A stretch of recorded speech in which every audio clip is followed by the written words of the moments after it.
My question to the government is, how did the government allow such a critical sector to be held hostage by China? Now in 2023, sir, the Union Minister for Chemical and Fertilizers said it is our attempt to end import dependence on urea by 2025. Where is this promise? The Ministry of Chemicals and Fertilizers are the single largest driver of the supplementary demand for grants, sir, and they're seeking additional 31,066 crores, sir, a staggering 16.39 jump over the original allocation.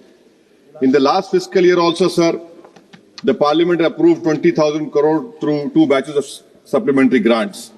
Sir, in the budget estimates of 24-26, fertilizer subsidy was budgeted at 1.67 lakh crore. Now they are seeking additional 31,000 crores in allocations through SDG, sir. In my opinion, this is not budgeting, it's firefighting, sir. So despite all the rhetoric of Atmanirbhar Bharat, India still imports over 25 to 30% of urea, 50-60% for DAP and 100% of potash, sir. This is a dangerous over-reliance that leaves Indian farmers at the mercy of global suppliers, sir. And great example, sir, of the dependency came last year when China imposed restriction on fertilizer exports, severely impacting India's DAP and urea supply.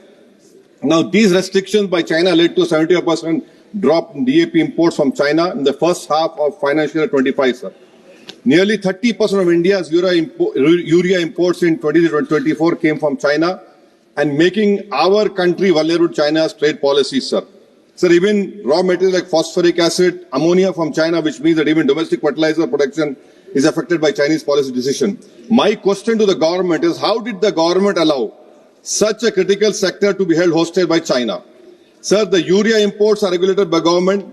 In financial year 25, it stood at 43.16 lakh tons. Now in 2023, sir, the Union Minister for Chemical and Fertilizers said it is our attempt to end import dependence on urea by 2025. Where is this promise?